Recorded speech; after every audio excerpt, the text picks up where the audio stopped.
Everybody grab your press-on nails and say, hey gal, this is Out Motorsports channel for cars as you are. My name is Jake, and I'm here with this. This is the 2024 Fiat 500e. These are all new for this model year. They are all electric. They are a successor to the prior generation Fiat 500 that came largely as a combustion-powered car, but did have an electric variant on sale or for lease for a few years in a few states. But now this 500e is here. It has plenty of attitude. It's got a face that looks like it's got a couple of secrets and a lot of sass going on, and I'm very excited actually to spend some time with this and tell you all about it because I think these are very cute. I think they're very fascinating, and honestly, since Fiat announced them, I thought they would be kind of fun to get a little bit of seat time in. So let's talk all about this one and its rose gold color because that does signify something, and then we'll see how this is as a city car to live with because it's the perfect size for someone like me who lives in the middle of a decent sized city.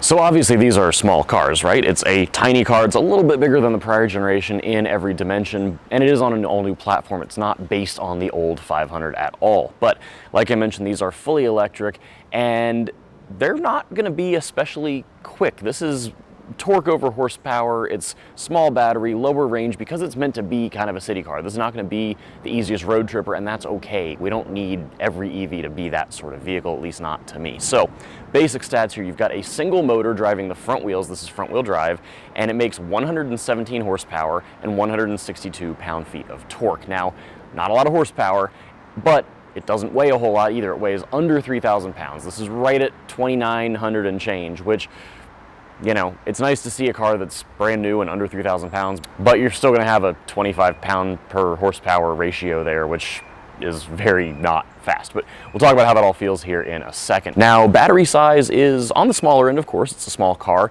It is a 42 kilowatt hour battery in this one, and that is the only battery option you get. They say it's good for an estimated 149 miles of range, and you know, that's not a lot, but for most people doing most things, I honestly think it's more than okay. It's just maybe not the best road tripper. But that is that. And then if you need to fast charge while you're out and about, these are good for up to 85 kilowatts of charging speed according to Fiat. Now, I mentioned this rose gold color had a purpose, and it does. This is the Inspired by Beauty drop. Fiat is doing this kind of weird thing that they say is similar to that of designer shoes or other collectible fashion apparel, and what they're doing here is doing different drops that are effectively different editions, and you can only get each drop the way it comes. So this one is called the Inspired by Beauty, and what that means is you've got this rose gold paint, you've got the kind of cream white colored interior, you've got these wheels, you've got only a certain set of options otherwise.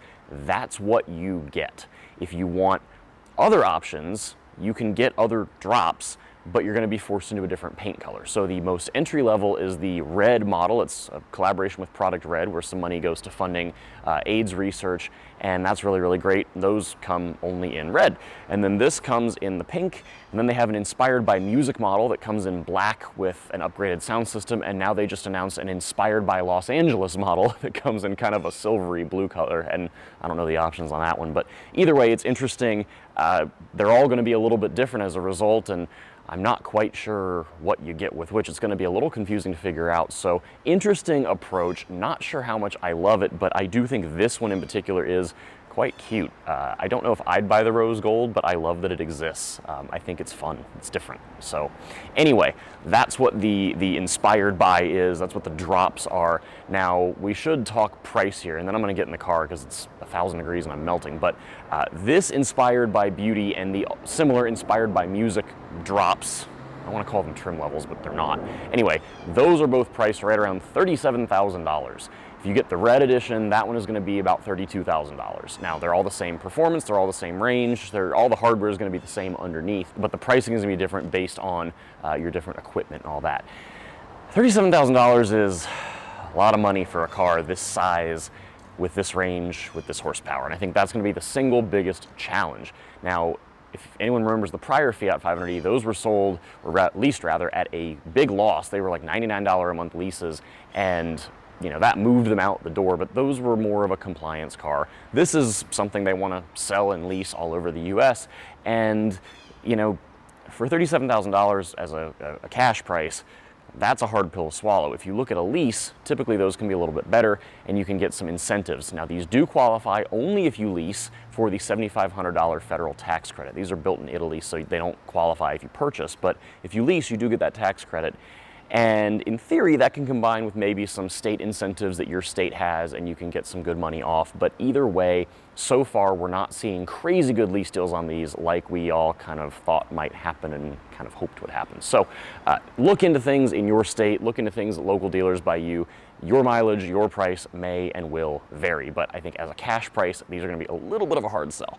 But with all that, there's plenty of good here, so let's get behind the wheel, get the AC cranking, talk about how this thing drives. So first things first, let's take a little interior tour, and I say little because this is indeed quite a small car, but the interior is really cool and fun, and I kind of like it, so let's just take a look here. So first things first, starting with the door panels, you've got an electronic door release here, which of course they have to also have a manual release, which is further down on the door, but this is just a little interesting touch, kind of a space-saving thing, I think, more than anything. This is your door handle to pull the door shut. You can see inside it says made in Torino right here, and then your window and mirror controls right here.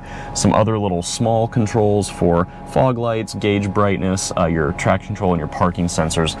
Looking further up, it's got a digital gauge screen cluster dealie, and you can change the layout of that in a couple different ways, and much like every other Stellantis product, there's plenty of good menus and screens and all the stuff that you can display on here, so kind of a nice touch. I really like what all you can see, despite the fact that the screen is not really that big. And then the steering wheel, of course, has your typical arrows that control the gauge screen, some phone controls, your cruise controls over here. There are some adaptive driver assist type features here with this steering wheel button in particular. That'll turn on the entire what do they call it? Fiat co-driver. So it'll turn that on when you're looking for it. And then these do also have the controls on the back of the steering wheel for track advancement and volume on this side. That's been kind of a Mopar trademark for 20 plus years at this point. It's really fantastic. Now looking here at the center stack, this is pretty smartly laid out. It's got a nice wide infotainment screen. It does have wireless CarPlay and Android Auto, but this is Stellantis Uconnect 5, and plenty of easy things to see, plenty of configuration going on. This is pretty snappy. I do like modern Uconnect. And then you have real controls for your climate control, thankfully. We love to see that. And then this one does have a wireless charger right here for your phone. So I've got my phone in there, and there's a USB port up here. And then your shifter is going to just be a series of 4 buttons right here. This is pretty simple, just, reverse, neutral, drive, and then park, of course. Now looking further down, big flat floor right here, and then we've got a little center console. So you've got your drive modes here, parking brake, and a volume rotary dial, which I like to have.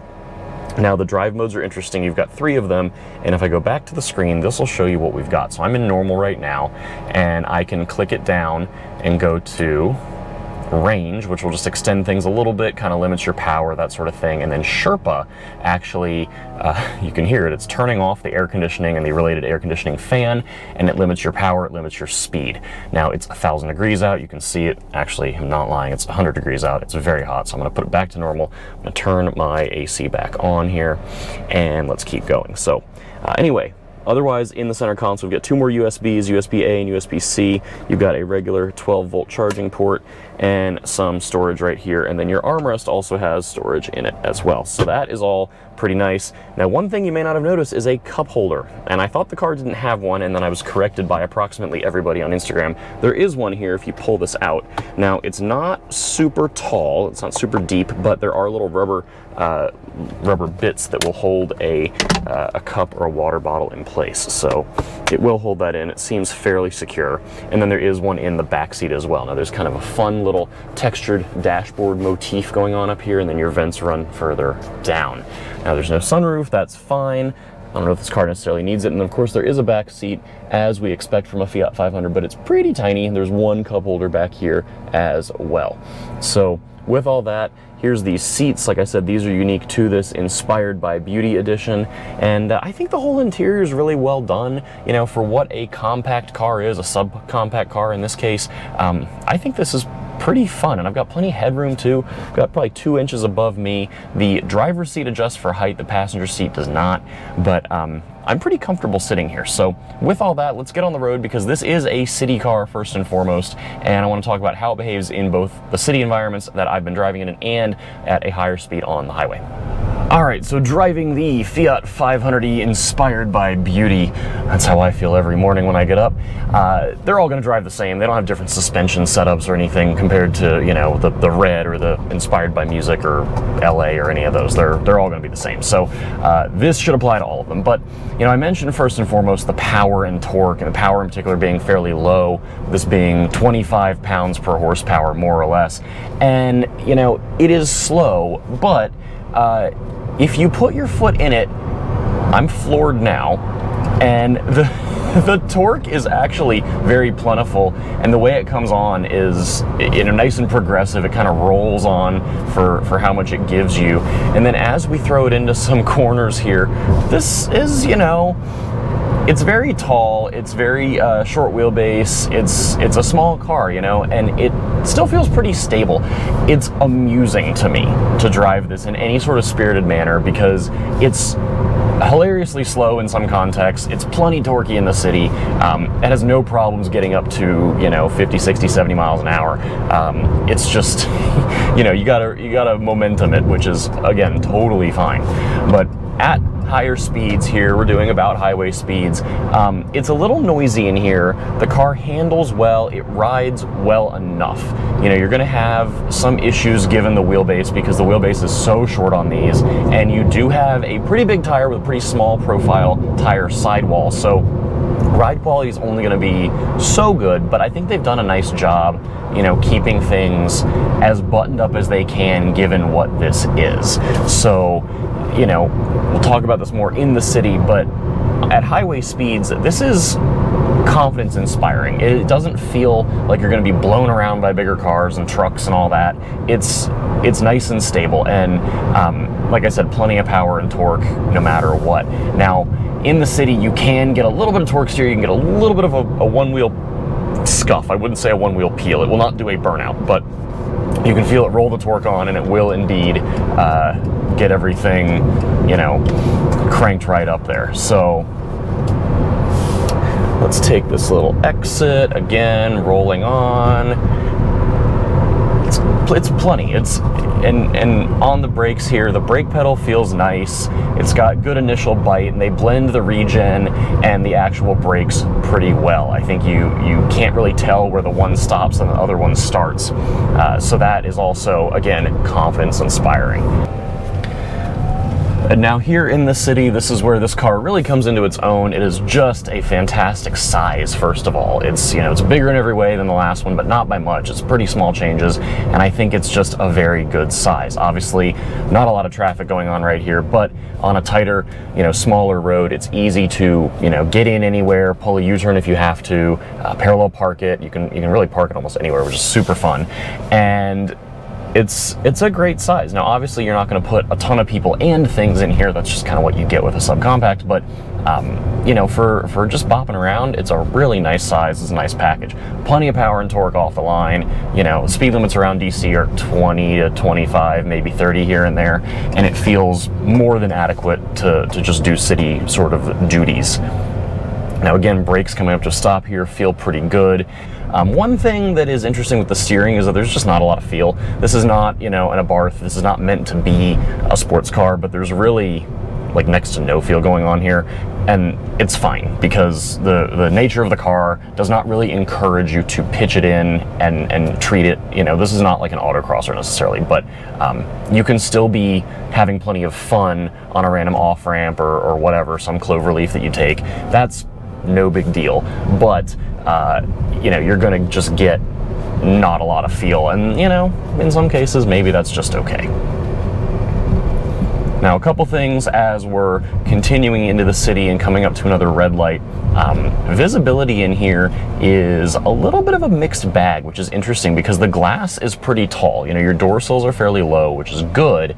The issue that I have is that this rearview mirror is mounted super far down. It's too low for me, and I end up trying to look toward my right as I'm approaching a right-hand turn, you know, to make a turn onto a cross street, and the mirror ends up blocking my view of pedestrians that are crossing the street. So I've had to do a lot of, you know, bobbing and weaving and looking under the mirror to make sure that there's no one coming, which really is a challenge for me. I don't like it.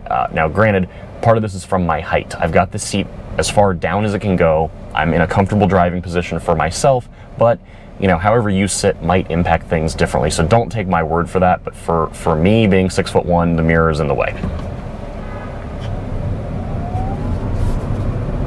Now, this also just has the basic sound system. It's a basic 6-speaker setup, and yeah, run out in front of traffic. That's smart.